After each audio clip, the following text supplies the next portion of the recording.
Bueno, pues esta es la cuestión. Lo importante no es en ningún caso lo que los hombres consideran acerca de Dios, sino lo que Dios puede hacer en la vida de los hombres. Eso es lo que interesa. Lo relevante no son los debates humanos, las consideraciones humanas, los estudios humanos, ni aún las conclusiones o los acuerdos humanos. Lo relevante del Evangelio es que es poder de Dios. El protagonismo en el Evangelio no lo tienen las personas, lo tiene Dios. La intervención de Dios en la vida de los seres humanos. El milagro. Todo lo que tiene que ver con el Evangelio de Dios es milagro. Es algo sobrenatural, es algo que Dios hace, no que los hombres construyen. Nos sentimos mucho más confortables en esa dimensión de lo que nosotros hacemos, de lo que nosotros pensamos, de lo que acordamos, de lo que realizamos, de lo que está en nuestras manos. Pero el Evangelio, declara el apóstol Pablo, es poder de Dios. Esto es el Evangelio, poder de Dios. El reino de Dios, insiste el apóstol, el reino de Dios no consiste en palabras, sino en poder. Eso es todo un desafío. Es todo un reto para el cristiano como individuo y también para la Iglesia, para el pueblo de Dios. La participación, la vivencia del poder de Dios en la vida de las personas. Esto es el Evangelio. Todo lo demás son preámbulos, todo lo demás está en la periferia del Evangelio. Pero el Evangelio, del que dice el apóstol Pablo, no me avergüenzo, es poder de Dios. Y esto es lo que a nosotros nos interesa. Y esto es lo que nos llama la atención. Volveremos al texto de Hechos que acabamos de leer, pero yo en esta mañana lo único que quiero compartir, recordar y poner delante de vosotros es todo lo que de sugerente tiene semejante declaración. Romanos 1:16, no me avergüenzo del Evangelio porque es poder de Dios. Primera de Corintios 4:20, el reino de Dios. Escribe el apóstol precisamente a los corintios, a una ciudad griega que rebosaba de sabiduría, de palabrería muchas veces. El reino de Dios no consiste en palabras, sino en poder. El reino de Dios es poder, poder de Dios sobre la vida de las personas, poder de Dios, es decir, elementos, nosotros los llamamos milagrosos, por decir, porque están fuera de la esfera de lo natural, de lo que nosotros podemos realizar con nuestro empeño, con nuestras manos, con nuestra voluntad. Es poder de Dios. Esto es el Evangelio. Solo esto es el Evangelio.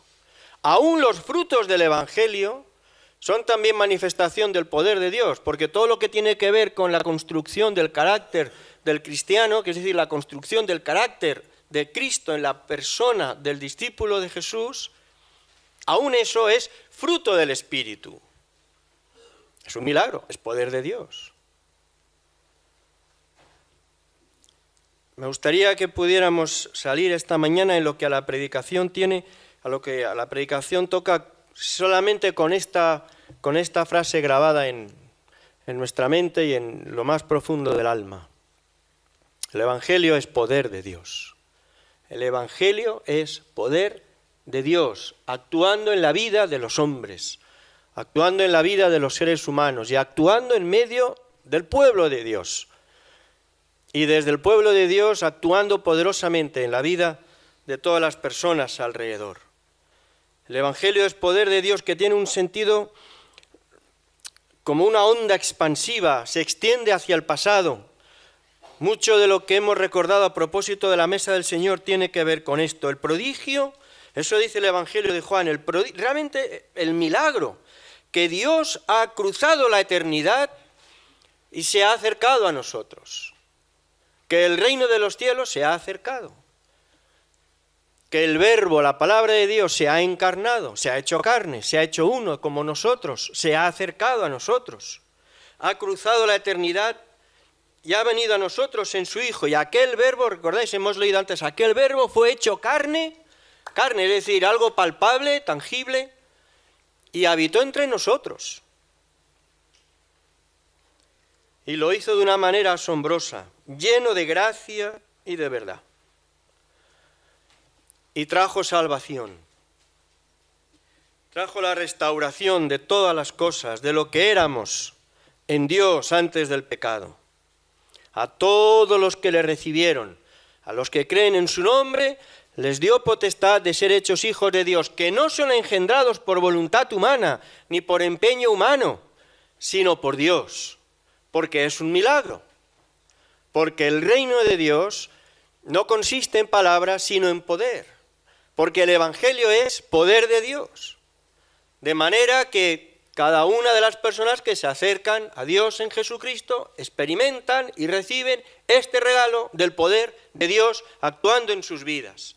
De manera que cuando nos acercamos a Dios en Jesucristo, es lo que declaramos, lo que predicamos, lo que anunciamos y lo que celebramos. Cristo mismo viene a morar en nosotros, que es un milagro. Y nuestros pecados son perdonados, que es un prodigio milagroso, porque no hay manera humana de conseguir la reconciliación con Dios. Es un milagro. Y recibimos la promesa de la resurrección y un propósito para nuestra vida. Y todo eso tiene que ver con el poder de Dios. De manera que efectivamente el Evangelio de Jesucristo para los judíos, dice el apóstol Pablo, ciertamente es tropezadero, para los gentiles es locura, pero para los llamados, sean judíos o griegos, Cristo es poder de Dios. Y es como esa onda expansiva que desde el pasado se proyecta hasta el futuro, hasta la eternidad. Si Dios es con nosotros, ¿quién contra nosotros? Dice el apóstol Pablo, porque el Evangelio es poder de Dios. Y Dios es todopoderoso. Y si Dios es por nosotros, ¿quién contra nosotros? ¿Quién puede oponerse? ¿Quién puede privarnos de esa realidad? ¿Quién puede ser un impedimento mayor que el Evangelio poderoso de Dios? ¿Cuál es nuestro mayor enemigo? Ministerio de Hacienda. Bueno, se torea fácilmente, por lo menos algunos. Es la muerte, ¿no? El enemigo mayor, el último. No ya porque es el último en el tiempo, sino porque ya es, es lo más. El apóstol Pablo, Romanos capítulo 8, ni siquiera la muerte puede apartarnos del amor de Dios. Ni siquiera la muerte, porque el Evangelio es poder de Dios. Nada en absoluto puede separarnos del amor de Dios. Cristo ha resucitado de los muertos. Es el anuncio de ese capítulo vibrante de 1 de Corintios 15. Cristo ha resucitado de los muertos. Anticipo, garantía, primicias, dice la versión tradicional. Garantía de nuestra propia resurrección. Se ha convertido en la garantía de nuestra propia resurrección. Y aún la muerte, que ha perdido su aguijón, dice el apóstol en el mismo capítulo, ante la realidad poderosa del Evangelio. Porque el Evangelio es poder de Dios. Y en ese recorrido de vaivén entre el pasado y el futuro, lo antiguo y lo eterno, el presente, donde el poder de Dios también es una realidad y se manifiesta. En medio del escepticismo de Abraham, a pesar de las risas absolutamente escépticas de Sara, Dios les preguntó, ¿hay acaso alguna cosa difícil para mí? Y como un eco, siglos después, es el Señor Jesús quien responde a esta pregunta. Y lo hace de una manera que debió resonar asombrosa, porque los tres evangelios sinópticos, Mateo, Marcos y Lucas, los tres recogen esta expresión. Todas las cosas son posibles para Dios. Todas las cosas son posibles para Dios. Esto es el Evangelio. no la palabrería humana, no los formalismos humanos, no los debates humanos, no las discusiones humanas, ni aún los acuerdos humanos. El Evangelio es poder, poder de Dios. Y nada hay imposible para Dios. Nada. Perdemos con facilidad la perspectiva de las cosas y la expectativa que el Evangelio pone delante de nosotros. Y con cierta naturalidad humana tendemos a reducir la expectativa del Evangelio, el impacto del Evangelio en nuestra vida y en nuestro entorno en términos naturales. Lo que cabe esperar. ¿Y qué cabe esperar? Pues de los fuertes más que de los débiles, de los ricos más que de los pobres, de los listos más que de los torpes, pero en cualquier caso poco se puede esperar. Y a veces de una manera inconsciente, pero tremendamente frustrante, nuestra mirada va bajando el grado, ¿no? Y se va inclinando, y termina por estar, decía Lutero en latín, para que veáis qué nivel, el homo incurvatus, el hombre literalmente encorvado sobre sí mismo. Esa es la condición natural del hombre. Por eso nosotros, que muchos no sabemos latín, pero somos listos, decimos, claro, por eso el hombre se mira el ombligo. Ese es el problema que tiene el ser humano, efectivamente, porque está encorvado sobre sí mismo. Pero el Evangelio es la declaración de que podemos levantar nuestra mirada felizmente y esperar en la expectativa poderosa de lo que Dios puede hacer, porque eso es el Evangelio. Esto es el Evangelio. Poder de Dios en Jesucristo. Más que palabras, una realidad sobrenatural que impacta en la vida de los individuos y en la vida del pueblo de Dios. Lucas, que escribe el libro de los Hechos, un médico, cuenta que Dios, por medio de los apóstoles, dice el texto, hacían muchas maravillas y señales, porque el Evangelio es poder de Dios. Y narra con detalle una de ellas, es la que hemos leído en el libro de los Hechos, en el capítulo 3. En la clara convicción de qué es lo que el pueblo de Dios puede aportar a nuestro alrededor. Poder de Dios, eso es lo que puede aportar. Esa es su aportación más propia. El poder de Dios, porque el Evangelio es poder de Dios. Y ahí les tenemos, a las 3 de la tarde, yendo hacia el templo, como solían hacer, y acercándose ya al área del templo, un mendigo les pide limosna, esperando, dice el texto, recibir algo de ellos. ¿Qué puede aportar? Algo genuino. ¿Qué puede aportar de relevante un hijo de Dios a las personas que le rodean? ¿Qué puede aportar la Iglesia? ¿Cuál es la aportación del pueblo de Dios a la sociedad donde se encuentra? Poder de Dios, que después tiene algunos ecos que se traducen en cultura, en la sociedad, en diferentes elementos, pero no perdamos la perspectiva. Eso apenas son manifestaciones, ecos, huellas de la aportación genuina de lo que la Iglesia puede dar en medio de la sociedad donde está. Poder de Dios. Poder de Dios. Para salvar, ya lo sabéis, en el sentido más pleno, más completo de la palabra. En el nombre de Jesús, el apóstol le dio lo que le podía dar. Se me dice, bueno, no tenía otra cosa. No sabemos lo que podía tener. Pues quizás como cualquiera de nosotros, pues tendría otras cosas. Pero esto es lo que le dio. En el nombre poderoso de Jesús, le dio sanidad.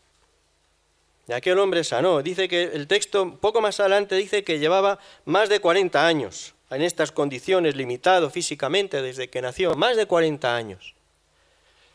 Y entró, dice el texto, en el patio del templo, andando, saltando y alabando a Dios.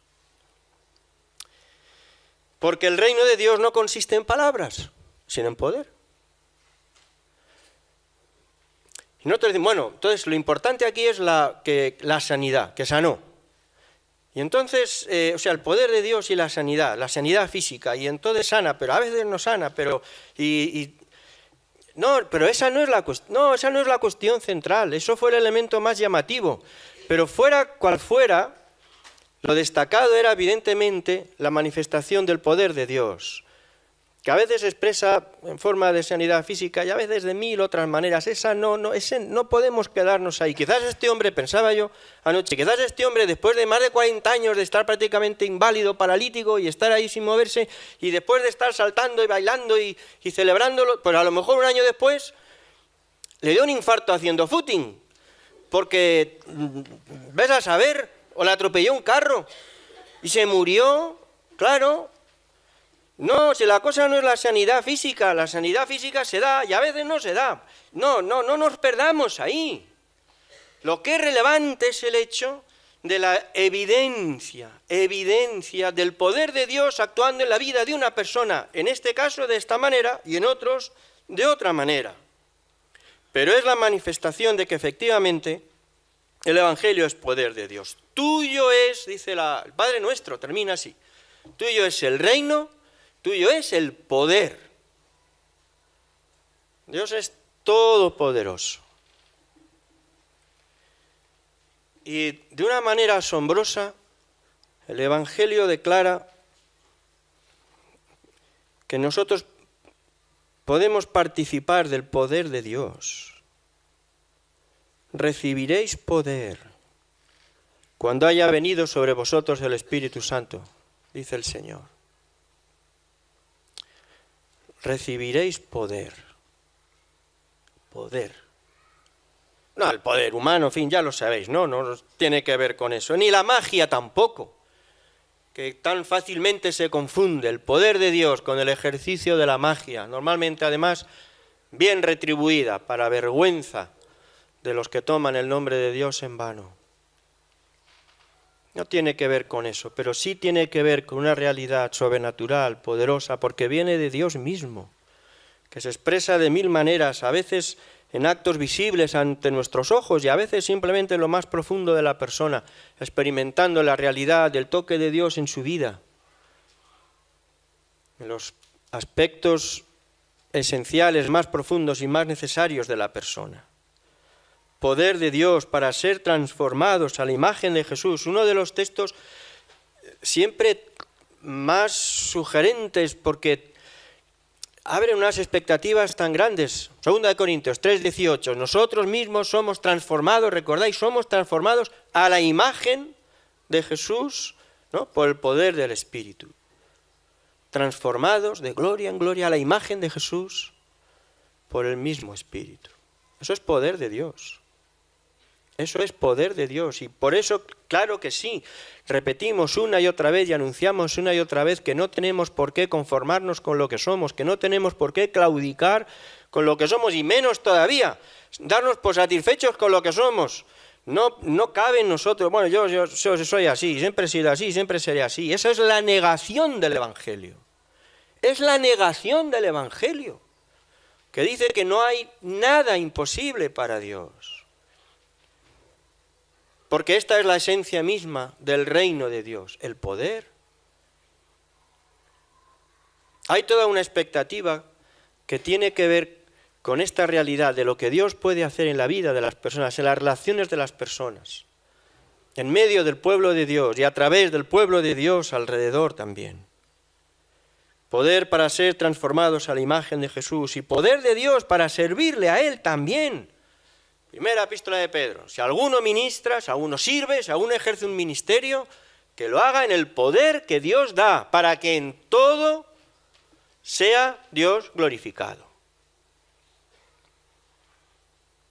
Para bochorno del pueblo de Dios, la evidencia de aquellos, no sé si son pocos, parecen muchos, hacen mucho ruido,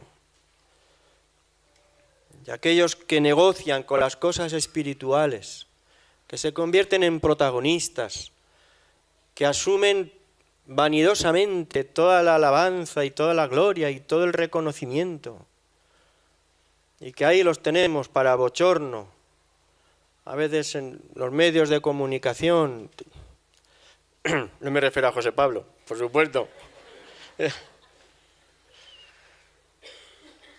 Y que son realmente una mancha en la realidad y en el testimonio del pueblo de Dios. Si alguno ministra, que lo haga en el poder de Dios, en el poder que Dios da, para que en todo sea Dios glorificado por Jesucristo. ¿Y cómo participamos de esto? ¿Cómo vivimos? ¿Cómo experimentamos en nuestra propia vida y en la vida de la Iglesia y en el ministerio de la Iglesia la realidad del poder de Dios actuando de una forma evidente y real? ¿Dónde está la fórmula? ¿Dónde está la magia? No hay fórmula porque tampoco es magia. Y en las palabras del apóstol encontramos no una fórmula, pero sí el camino. Versículo 6. En el nombre de Jesucristo de Nazaret. En el nombre de Jesucristo de Nazaret. Más adelante, en el versículo 16, encontramos la misma referencia porque el poder no es algo que... No es un espectáculo, ni siquiera cuando tiene que ver con situaciones de estas tremendas que son visibles a los ojos de todo el mundo, evidentes, absolutamente llamativas. Nunca el centro está en lo prodigioso para robar el aplauso. Eso es la magia. De lo que se trata es del anuncio del Dios de poder, que hace posible estas cosas. Del Dios de poder manifestado en Jesucristo. Por eso, a continuación de este hecho prodigioso que hizo que toda la gente se arremolinara alrededor, el apóstol Pedro se levantó, tomó la palabra y predicó. Y predicó no de poder, predicó del Hijo de Dios, en quien el poder de Dios se ha manifestado para salvación. Y lo que sigue a partir del versículo 11 es una proclamación del amor de Dios manifestado en Jesucristo para salvación y para reconciliación. Vosotros negasteis, dice el versículo 14, al santo, al justo, matasteis al autor de la vida, pero por la fe en su nombre, Dios le ha dado completa sanidad en presencia de todos vosotros. No es una fórmula, pero es un camino. No es una fórmula. Si recordáis, aquel Simón, el mago, cuando vio ese tipo de cosas espectaculares, cuando vio aquella manifestación de poder, cómo Dios obraba milagros a través de los apóstoles, dijo, pues yo quiero esto. ¿Cuánto hay que pagar por la fórmula? Y tuvo que escuchar aquella reprensión tremenda.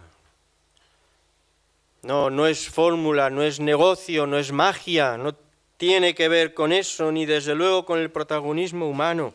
Tiene que ver con el nombre que es sobre todo nombre. Tiene que ver con el reconocimiento de fe de aquel a quien Dios ha señalado como el autor de salvación, en todos los sentidos, en todos los planos, para todas las realidades y desde luego para todas las personas, todas las relaciones, todas las sociedades y todas las generaciones. Después de aquella sanidad, el apóstol predicó de Jesús, a quien Dios ha resucitado de los muertos, y llamó finalmente, el versículo 19, llamó a aquellas personas que habían presenciado la manifestación del poder de Dios, a que no se quedaran con el poder de Dios, sino que buscaran al Dios de poder que había hecho posible aquello. Arrepentíos y convertíos para experimentar el poder de Dios. Arrepentíos y convertíos. Es decir, haced lugar en vuestra vida a a quien pertenece todo el poder. Y participamos de ese poder por medio de la fe, por medio de la fe. Y dejadme que os diga, y esa fe, que siempre es un elemento activo, no es una mera confesión de dogmas, sino es movilización de la vida. Esa fe se expresa también en oración de fe.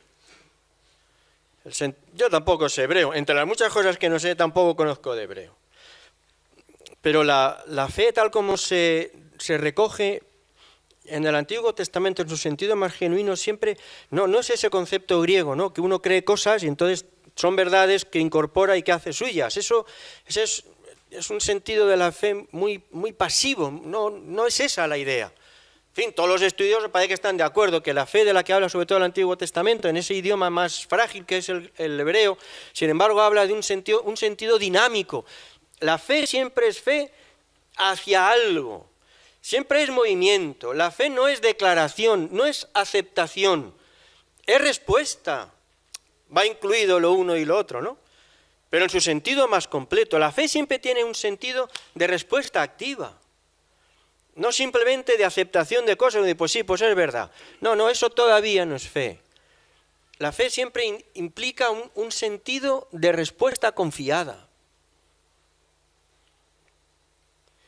Y nosotros expresamos esa confianza, efectivamente. Al final, la forma más visible y más práctica es en la oración. Es decir, sea de palabras en silencio, de pie arrodillado, a solas en el desierto, en medio de la multitud. Es decir, ese reconocimiento confiado de Dios en su poder y esa búsqueda de la respuesta de Dios y de la intervención de Dios confiadamente en nuestra realidad y en nuestras necesidades. La oración de fe.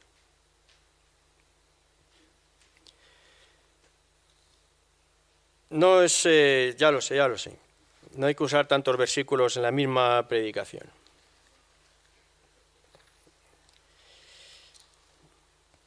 Pero yo lo voy a hacer. La oración de fe, dice Santiago, capítulo 5, versículo 15. La oración de fe. Dice, en el caso de un enfermo porque están orando y donde Dios va a actuar de esa manera, en ese caso, la oración de fe salvará al enfermo.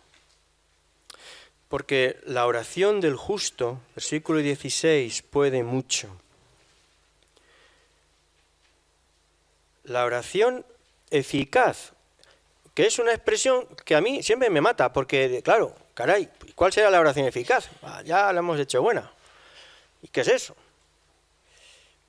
La Reina Valera del 60 es una traducción del griego del Nuevo Testamento muy fiel a lo que es la literalidad del texto, pero a veces no permite trasladar a nuestro lenguaje el sentido más profundo, más completo.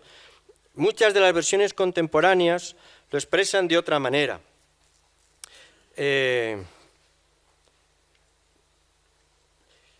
La del 60 dice, la oración eficaz del justo puede mucho.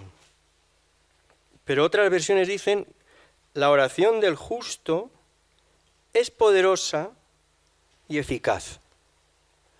Yo creo que se entiende mejor, porque insiste en la misma idea.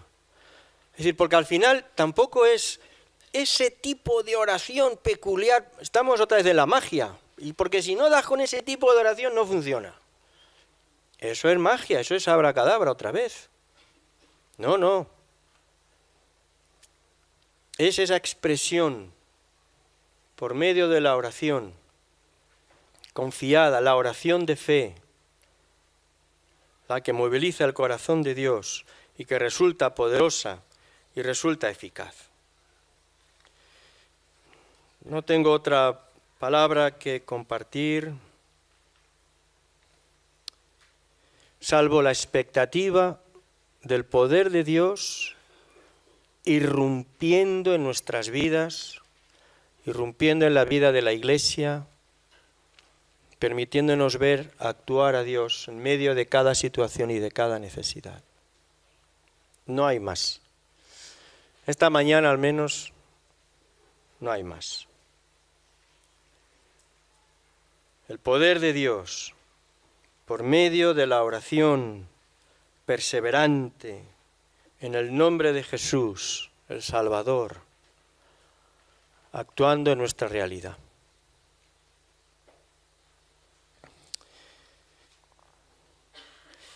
Mi convicción en lo que eso pueda valer, porque es mía y por tanto limitada, pero mi convicción es que esta es una hora decisiva en la vida de la Iglesia. Yo creo que eso es evidente. Y es una hora también crucial en la vida de muchas familias de la Iglesia, por diferentes circunstancias. Y mi convicción es que en una hora así, lo decisivo y lo crucial, no lo único, pero lo decisivo y lo crucial, nos lo jugamos en respuesta a esta realidad. Y mi convicción muy particular, no me atrevo ya a decir más, es que nuestra tarea esencial, precisamente en esta hora, porque es una hora decisiva, es imitar a aquellos 120 de los que nos habla el libro de los Hechos, detenidos, paralizados a ojos de muchos, pero empeñados en perseverar unánimes en oración y ruego delante de Dios. En perseverar unánimes en oración y ruego, dependiendo enteramente del poder de Dios manifestado en Jesucristo, compartido por el Espíritu Santo. Y este es el elemento crucial, siento yo. Y cada uno responderá de alguna manera, porque no será el empeño de mis palabras, sino la convicción de Dios. Pero hay una promesa tan inmensa que no deberíamos desechar el instrumento fundamental que nos permite participar de esa promesa, que es poder de Dios, no palabras, sino poder de Dios. Ese poder se hace cercano a nosotros por medio de la fe y nosotros lo expresamos por medio del clamor. En esta hora, en este tiempo, como Iglesia, con elementos materiales, físicos, concretos a los que hay que abordar y con desafíos espirituales que hay que emprender. Sabéis que se está formando un equipo para la mudanza, palabra que produce escalofríos, porque nos mudamos, con todos los elementos espirituales alrededor que son evidentemente mucho más importantes. Y en una hora también en la que no pocas de las familias de la Iglesia vivís tiempos muy complicados, efectivamente. En este tiempo, ¿qué haremos? Palabras, mejor poder de Dios.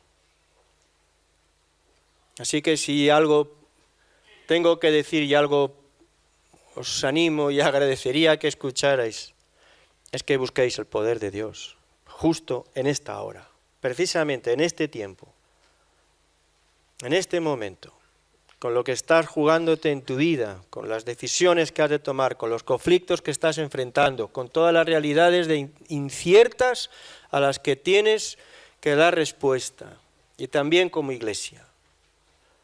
Buscar el poder de Dios, lo más genuino del Evangelio, y levantar una palabra de fe en oración a aquel despreciado por muchos, pero que es el Hijo de Dios, que encarna todo el poder y que en su gracia se ofrece y se expresa en nuestras vidas.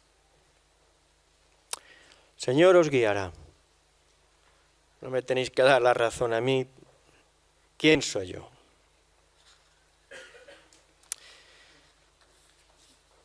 Pero buscad del Señor la palabra que tiene para ti en esta hora y que desde luego de una forma o de otra, eso ciertísimamente te va a dirigir a su poder y no a ninguna otra cosa. Amén.